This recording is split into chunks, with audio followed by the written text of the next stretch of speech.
We people, we human animals have to be inspired, don't we? We have to consciously be inspired. And as the etymology of that word suggests, that means that we have to be infused with or take in the spirit, whatever we call the spirit, the inspire, that's where the word comes from. And those of us in this room, in this conference, are certainly needing to be inspired as much or more than anyone else. And luckily, we know where to go in large part to be inspired. The great outdoors, where we can stand in awe and marvel at the world around us. And I say celebrate the majesty of life. And also immerse ourselves in the elements and the powers, the processes of nature in which our species grew up. And so inspiration is something near and dear to all of us, and the outdoors is a big part of that. And of course, that's why Richard Louv's book, Last Child in the Woods, was such a big hit with many of us. He documented through research and anecdote what we kind of knew instinctively, that being outside is good for us. That it's good for our mental and physical well-being, it's good for learning. From my standpoint, it's especially good for learning in context. It's not, and I think this is important, it's not as if the indoors is somehow not a part of nature. This is a part of nature, and our ancestors and we have all been greatly inspired in indoor settings as well, no question about it. But more to the point is that until a few, maybe 2 or 3 generations ago, all of our ancestors spent almost all of their waking hours outside. And that's the milieu in which we were steeped. And now we're not as much, and it comes with consequences. So getting outside is always going to remain high on our priority list as environmental educators. We need to kind of return our society away from these screens and out into the elements and the processes of nature. But this and other traditional settings and techniques and methods of environmental education aren't enough. We can't stop there. Because the challenges that we face are just, they're just too multidimensional, too great to be able to say, oh, we'll just get people outside and that will cure everything, or we can carry on with the same kinds of things, as important as they are, and expect that to change the world. Now, it's not just me saying this. A lot of people are actually, that it's almost becoming a drumbeat, and Richard Louv is among those. I don't know if you've seen his latest book, but it's The Nature Principle. It came out about 4 years ago now. And in it, he writes that in the coming decades, everything is going to have to change.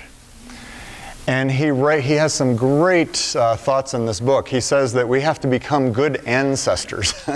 I love that phrase. He says that we have to make a living and a life. And by that he means, and he writes in his book, about how we have to envision and create careers, all careers, and everything we do as human beings to be healing the relationship between humans and nature. So it's not just that we have environmental careers, it's that every career, everything that we do has to be working towards healing that relationship. And then he calls for the creation, the evolution, I call it, of a 21st century story, and he calls it the reunion of humans and nature. And it's this story, this 21st century story, that I'll bring up several times during the talk today, and start from here as well. But with that as preamble, I guess, I'll pause just a moment to kind of say good morning and to do my part to welcome everyone here to this conference, myself included. These environmental education conferences have huge value. And even though this is only my second CAEE conference, I lost count, probably 25 or 30 professional conferences on environmental education and closely related things over the years. And I recognize that the value comes not just in the individual event, but after we leave, all these ideas that we're sharing with each other and all the relationships that we make, they're going to evolve and change and enrich, and they're going to turn into something. And I think that's where the greatest value lies. So as someone who put on one conference many, many years ago, I know how the huge amount of energy and time and effort that goes into these things. So I wanted to say thank you to the CAEE staff and volunteers first and foremost, and wonder if we can all give them a hand.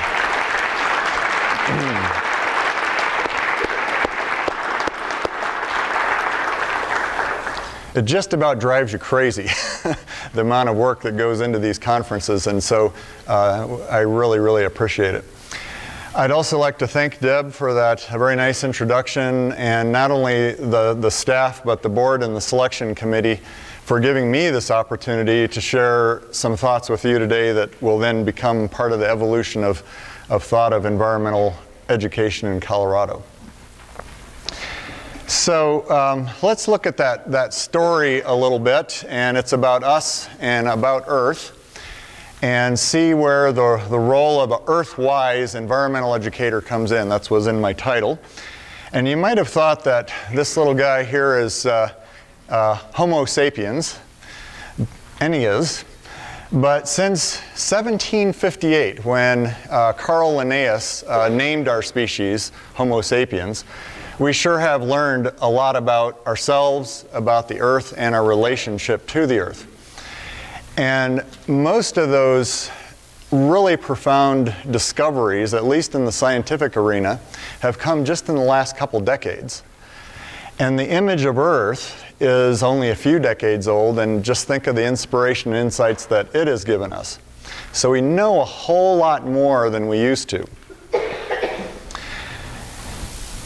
If you take just a moment to kind of ponder this statement that came out before the image of Earth was available.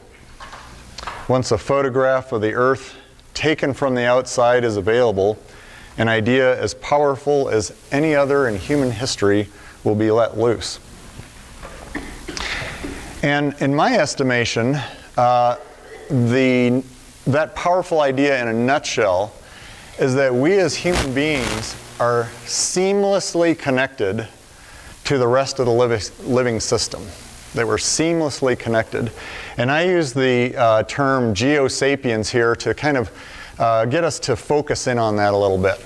Because geo is from Ge, or Gaia, the Greek goddess of Earth, and it also forms the root word for geology and geometry, etc. And sapiens means wise.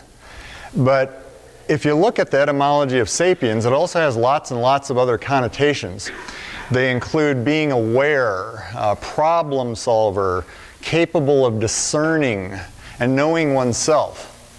And I think these nuances of sapiens will pop up in this talk as well as we consider what our relationship to Earth is. So what I have to share with you today is a set of 6 short stories, I call them vignettes, that will allow us to flesh out this idea of geosapiens, flesh out the idea of what it means to be what I refer to here as an Earth-Wise Environmental Educator. In the first vignette, I'll introduce you to a friend of mine. Haven't seen him in a few years, but his name is Kongjian Yu, and I first met him at a conference in Sweden. It was a conference on ecological economics, and his presentation was on how the Chinese philosophy of feng shui and yin-yang philosophy was used to cite and design traditional Chinese villages. And he said it all started with people paying attention to how nature worked. And so one of the ways that they did that about 2,500 years ago was simply to measure the shadows cast throughout the year. So they got longer and shorter and longer and shorter. And then they took that, what would have been a sine curve, and they plotted it on a circle because they recognized the seasons to go in a circle. And guess what you get? That's the origin of the yin-yang. And so this thing that we in the West take to be kind of mystical and you maybe popped out of nowhere in the human mind is actually a very ancient link to just understanding the world around us. So then from yin-yang philosophy flowed the feng shui philosophy. And the crux of it is trying to preserve the qi, the energy of life. And of course, in Chinese, qi is air, just like in our language, spirit is air. And there's the spirit of the air, the spirit of the water, spirit of everything that you try to either speed through if it's a harmful force, if you try to collect it if it's a beneficial force. So that's why, just as a for instance, the roofs of Asian Chinese buildings are curved to dissipate the energy of the water and allow it to just settle into your community. But he said that most important is preserving the human qi, allowing the human energy to be preserved within the community where people live. And he said something that I'll never forget. He said that it's very important that communities have many places where people meet by accident. And if you don't have many places where people meet by accident, your community will fall apart. And I have no statistics to back this up, but it sure resonates with me. Well, he said then the Western efficiency experts came to China in the late early 1900s, and for the efficiency of commerce, straightened out all the roads, and he said one by one our ancient villages began to fall apart. So the idea that you could have efficiency in service of good or bad was a very profound idea for me. Well, now Kung Jian is one of the foremost landscape architects and architects in all of China. And he has put together, he and his company have done things like this red ribbon park that takes people to engage them into the newly reclaimed wetlands, all the way on up to things like this Yellow Dragon Cave Theater. I mean, look at that thing fitting into that valley, and it's ventilated by the breezes that come down the valley. It has a huge green roof. And he's motivated by all the kinds of things that I've just told you and he related in that talk. And his company, which you can look up online, is called Turinscape, and it's from two Chinese characters. One means earth or land, and one means people. So literally his company is a relationship between earth and people, and you can read about it in their description of their company. So the first glimpse that I offer into this idea of geosapiens is that first, the contemplation of this relationship between us and the rest of nature is ancient, and how else could it be? But sometimes we forget that all of our ancestors were actively involved in that process. And then a more specific one here, but just so profound I can't help but put it up, is that we can be efficient in the service of an unhealthy relationship, or we can be efficient in the service of a healthy relationship. So even though I'll even in this talk mention, yeah, efficiency, it's good, there's plenty of ways in which we're efficiently going in the wrong direction. In the second case study, the person I'll let you know about, many of you have probably heard of her and maybe are very familiar with Janine Benyus, who wrote the book Biomimicry back in the 90s, I believe, and it's become the Biomimicry Institute. And I think they call it now Biomimicry 3.8 because it's acknowledging the 3.8 plus years of billion years of life on Earth.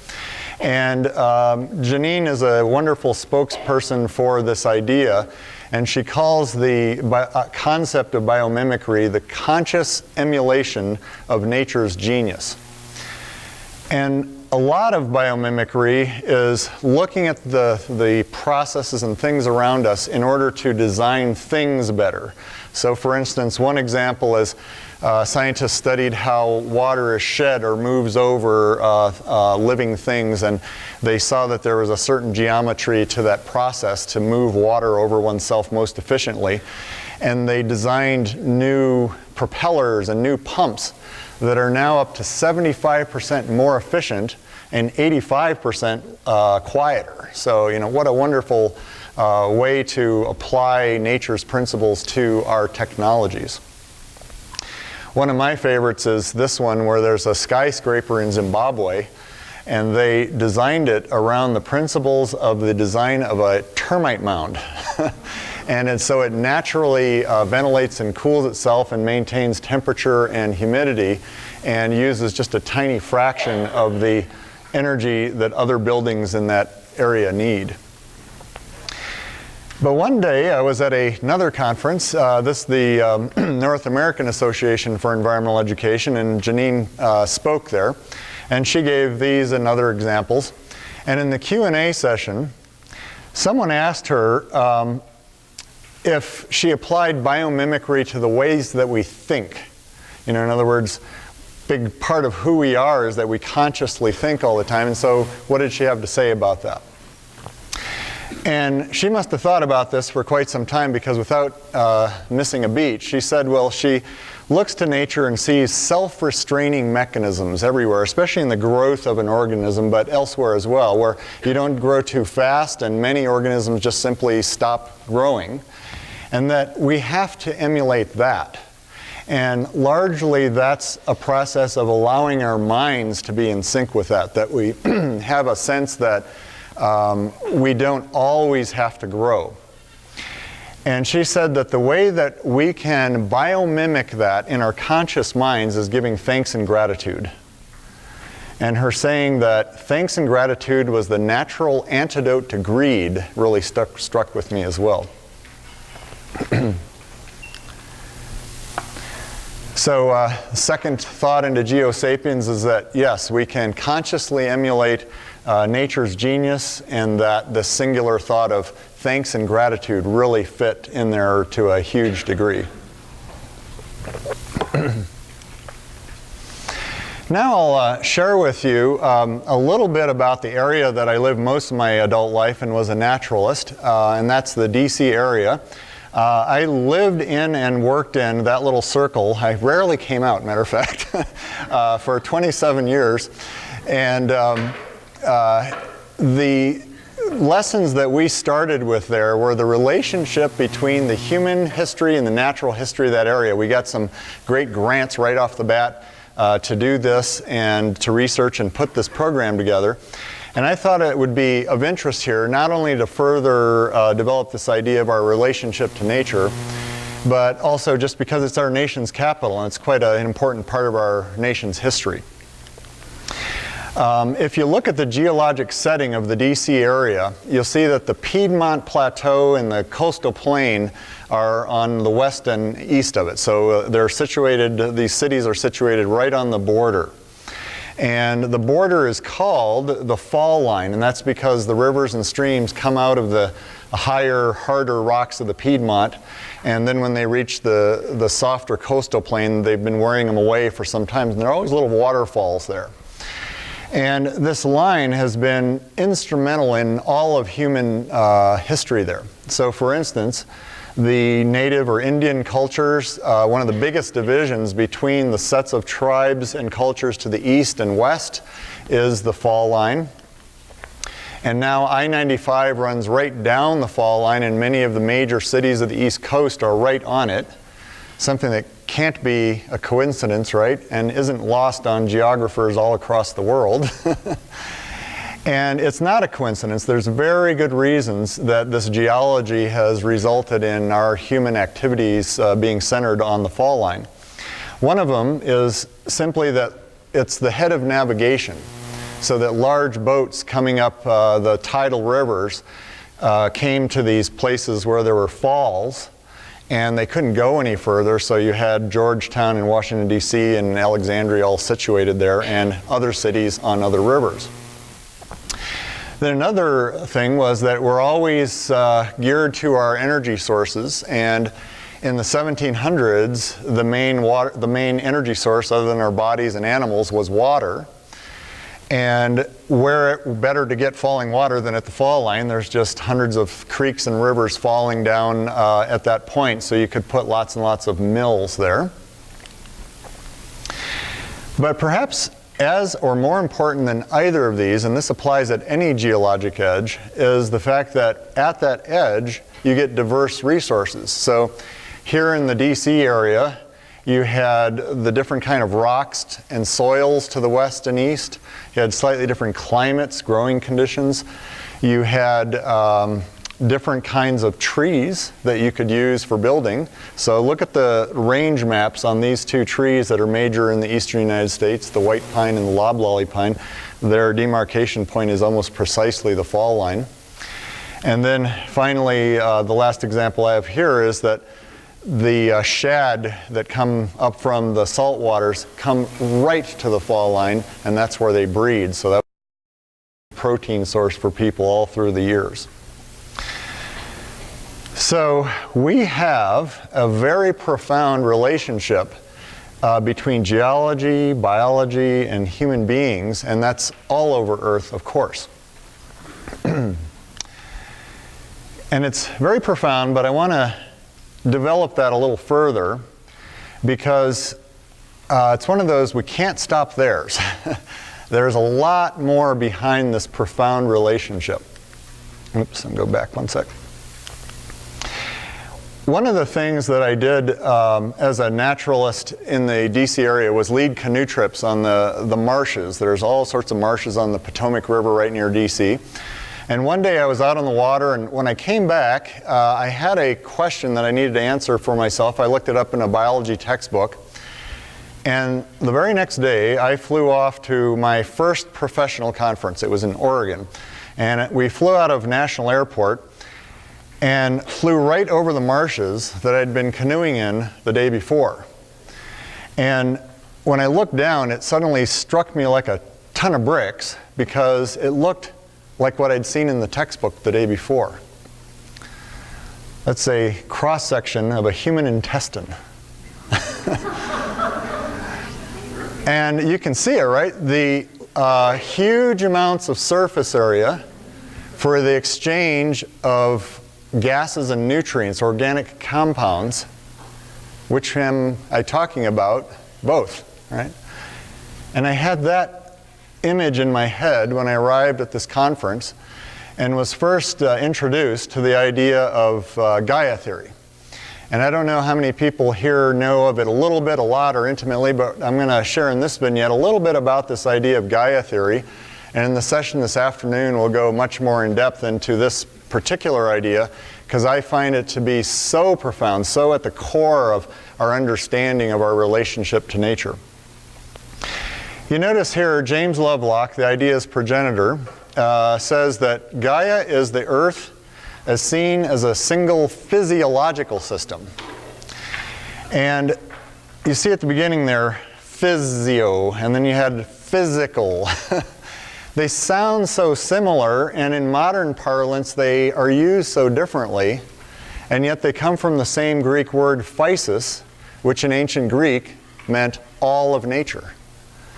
So you see how we've split off our thinking in many, many areas of life, but here's one big one, where we split off different realities that once those generations that did that passed, new generations take as a given that they're two different things.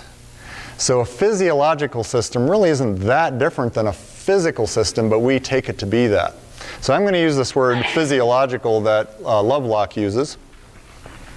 And he says that the Earth is an entity that's alive at least to the extent that, like other living organisms, its chemistry and temperature are self-regulated at a state favorable for life.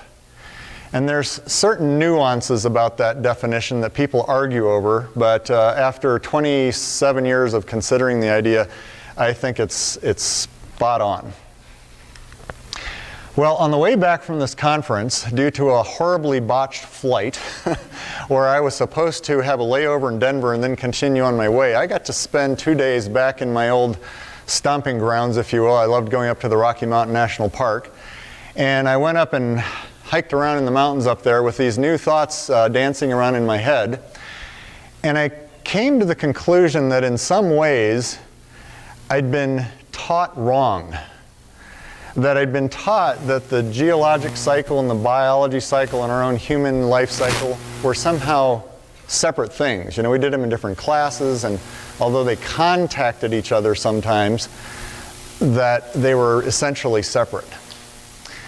And that's just not the case. At the surface of Earth, the human cycle, the geologic cycles, the biologic cycles, they're all one and the same. They're all so tightly intermeshed that you cannot pull them apart. And so when I got back to the Chesapeake, she suddenly looked alive to me, albeit on a bad hair day. And I started to see that she had a physiology and that Earth had a physiology and that she had bogs in some parts that acted like our liver, that both are filtration systems. And that the deltas, this one's from the Mississippi, but there's deltas wherever you have rivers, are kind of like the, capillaries where things are laid down and picked up again. And literally shivers were going down my spine. This was such not only a new scientific concept, but was resonating with me so deeply at a fundamental level that it was beautiful. And then when I started to realize that the stories that I'd already been telling as a naturalist from various traditions, so this one from North America of Turtle Island or the woman who fell from the sky, were also spot on. They said, we're not on a rock with us and other living things on top of it. We are on and part of a living entity. And so even right here, if we take these stories that we tell already and realize the full power of them, that right there is an advance in terms of our gravitas, in terms of how we relay what our environmental lessons are all about. And then I found out that James Hutton, who here has taken a geology class? Yeah, so you probably know James Hutton. He's the father of geology, they call him, and he gave us words like uniformitarianism and so forth. But that he was a doctor, he was a medical doctor. And his primary interest was life and living things.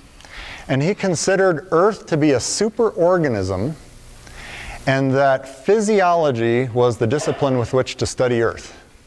I didn't know this. I took a geology course. They never told me that. And he was primarily interested in rocks and geology from the standpoint of how it was part of the physiology of Earth.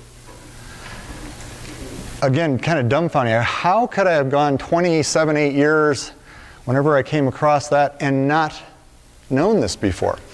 And so right about that time, or a little later, I came across a book by Bill Mckibben. He's kind of a big hero these days, but he wrote this book back in 1992, The Age of Missing Information.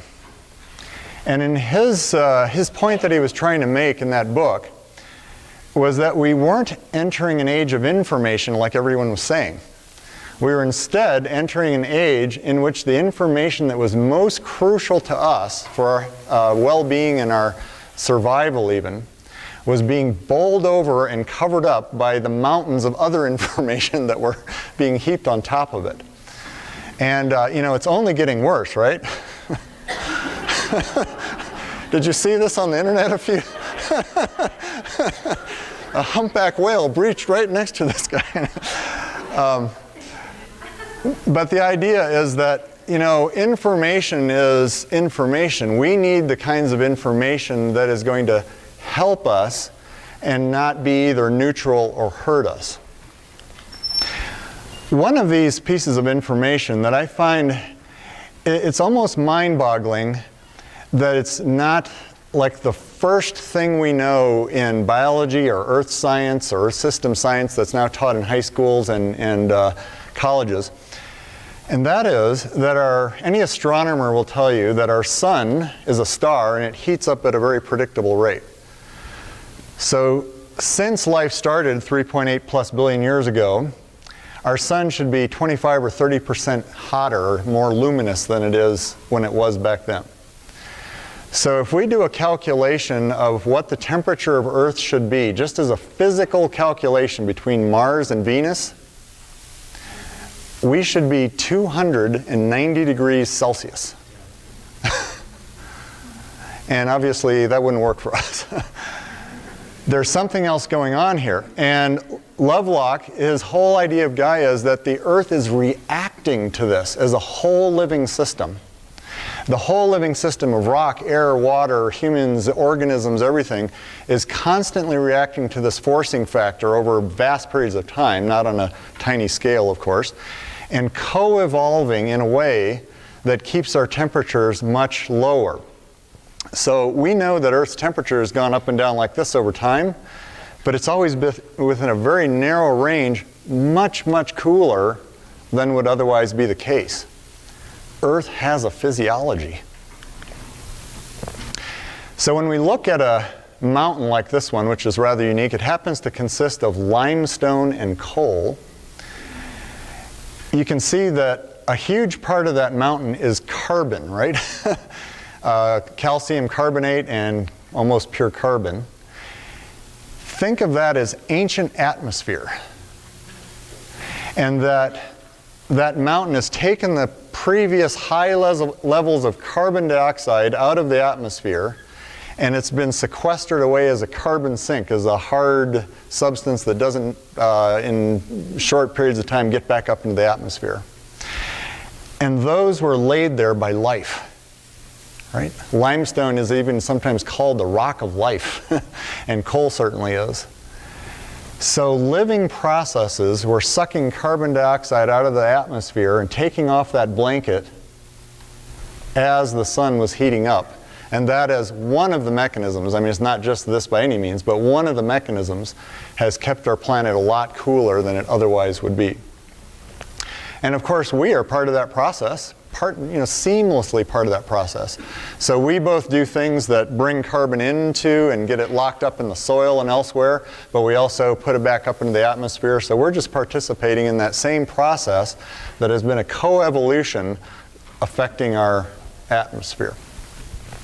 And look at this analogy here, not so much visually as the other ones were, but our atmosphere is our membrane. Right? It's intelligent and it serves the life of what's underneath there, just like the membrane of a cell does. And in Biology 101, right, that's the first lesson we get. So I say we need to put the lesson of Earth's atmosphere as a membrane right alongside that in geology and biology and join the two. And that's why I only have such a brief time to talk about Gaia here, but you can't really pass up talking about Lynn Margulis. And she was a microbiologist. She passed away a few years ago. And she described Gaia often as symbiosis as seen from outer space. So as we continue to add here, we're talking about that we are a seamless continuum of a physiology of a living planet. And that's several steps down the road than where we kind of are as a culture right now in terms of our understanding of who we are. So we can kind of consider this right here the 7th inning stretch. We're on the back side here, so if you want to wriggle around or stretch your arms, I think I'll do that a little bit. I'm going to tell you a little story just as a break here. Back before I worked with the regional parks, I worked for a short time on a bald eagle research project on Chesapeake Bay.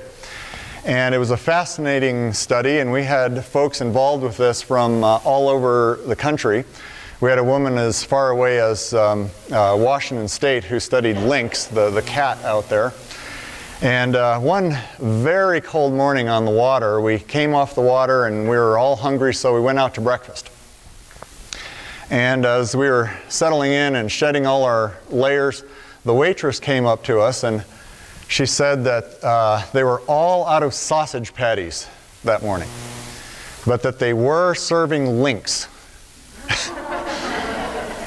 And the look of mock horror and indignation on the woman from Washington's face was priceless, and we were all laughing hysterically. And she probably thought she needed to call the whitecoats in on us. And in a most elegant transition here, I tell you that ecology always talks about lynx, right? I mean lynx, right? And I was just going to use this as a groaner moment right here, just as a break. But did you notice the banner out in the hall out there? Where they had the very same pun going, so I have to figure out who did that.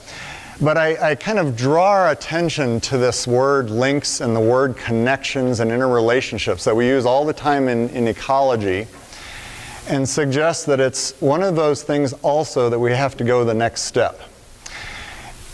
It's not that they're bad words or anything, or that they're not useful.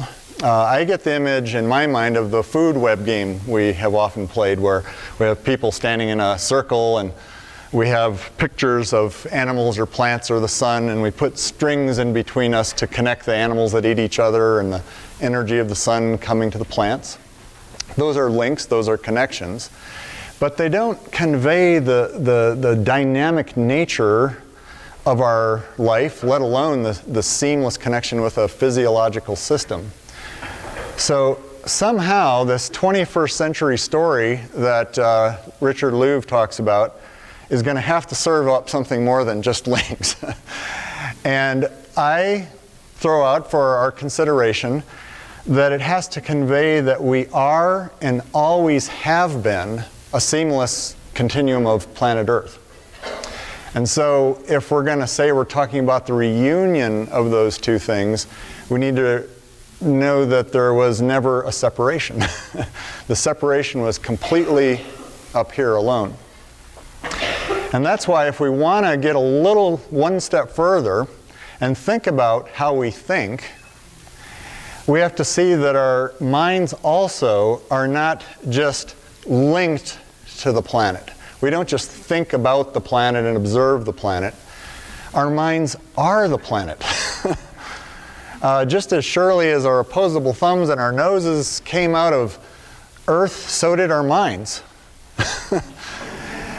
And although I do find that I'm making this point and not seeing it made a whole lot of other places, I certainly don't pretend to say, oh, and this is some great insight I have, because this is first and foremost the ancient insight of all of our ancestors. But also there are people talking about this, and it's something that's being buried. It's not well known that some of our best thinkers and writers are talking about this. So I refer back to Richard Louv. He says that recognizing the mind-body-nature connection will be one of the most important actions that a revitalized environmental movement can take. So for the fuel for that fire, I offer up two or three, I think 3 quotes here that I'll just have you contemplate in silence. I won't read them, about various people that I'm sure you'll know at least 1 or 2 of them who have laid the groundwork for us in environmental education much more deeply than we do now, use this mind-body-nature connection.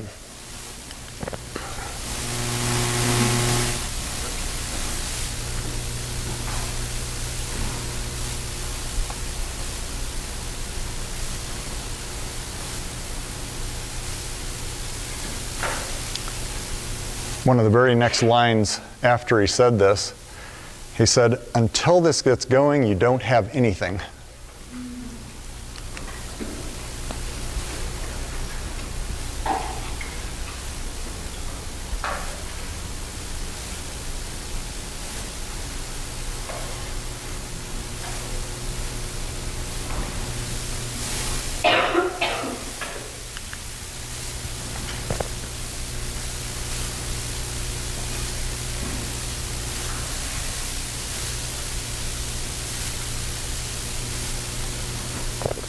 And you see the title of the book up there, Human Journey from Chaos to Cosmos.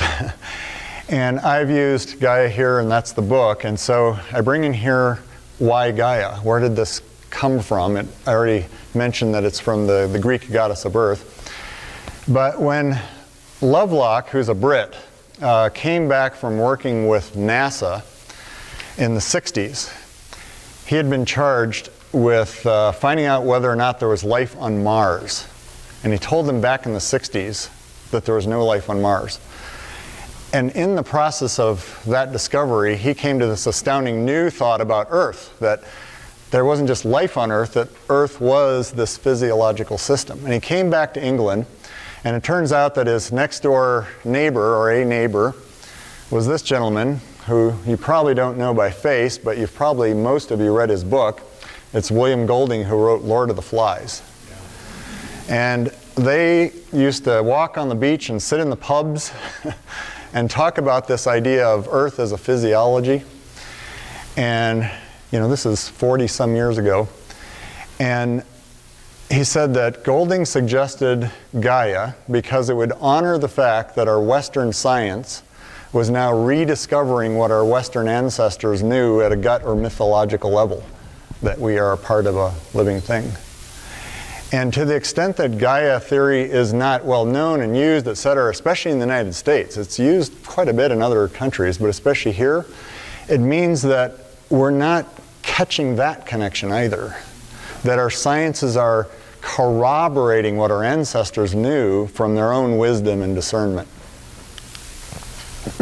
So I find it a very apt and powerful metaphor, and that's why even though much of Gaian science has now been kind of absorbed into Earth system science. You know how it used to be called Earth science? Now it's called Earth system science. And largely that's due to the confluence of these two bodies of scientific inquiry. And some people have said, well, why don't you just call it Earth system science, you know? And I say, well, I need to call it Gaia. And the reason is because that metaphor is just as important as the science. And in fact, the metaphor, since it's about our minds, is science. Our minds are part of the biological processes of Earth. And if you don't want to use Gaia, well, then use other metaphors like Terra or Chigu, which is Korean, or Erda, which is the source of Earth. Whatever metaphors you want, or whatever symbols and stories that are out there, because they're out there in legions. Our ancestors knew these things.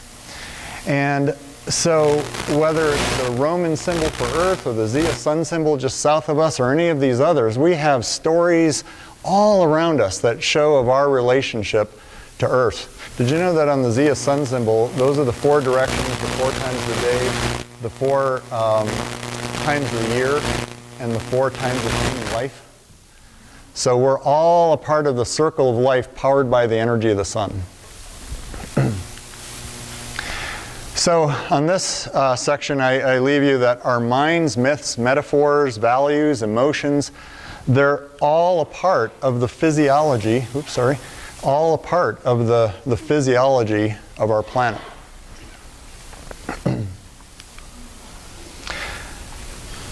So as I head into this last vignette, I'll just kind of recap that I've tried to develop this idea of us, we human beings, as a seamless continuum, every aspect of us, of a living system of Earth.